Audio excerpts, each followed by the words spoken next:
A heat island is an area in the city where it's significantly hotter than the surrounding areas. It can be because of impervious surfaces like asphalt, parking lots, and things that absorb heat and then re-emit it back into the air. And then it can also be because of low amount of tree coverage. So in areas like these parking lots, there's not a lot of trees, not a lot of canopy to provide shade. There's a lot of heat islands in Richmond, and it's actually more common to find in cities. But in some of these areas, and I talked to some people with the Science Museum about this, Jeremy Hoffman and Jennifer Gill, they were really helpful. In some of these areas, there's literally a 16-degree difference between one neighborhood and another neighborhood that's just a mile away.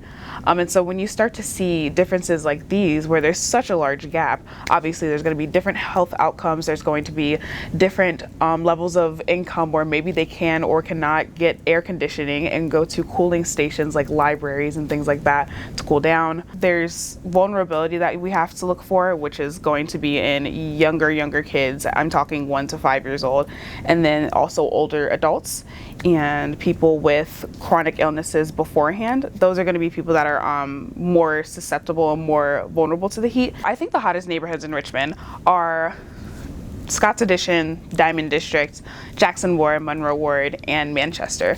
Those are some of the hottest neighborhoods in the city. In these different neighborhoods, you're going to find differences in the temperatures there versus the rest of the city. Be sure to watch the full episode of 8 at 4 for this story and others by visiting richmond.com/VVN or by downloading the VVN app on your Roku, Amazon Fire, or Apple TV streaming device.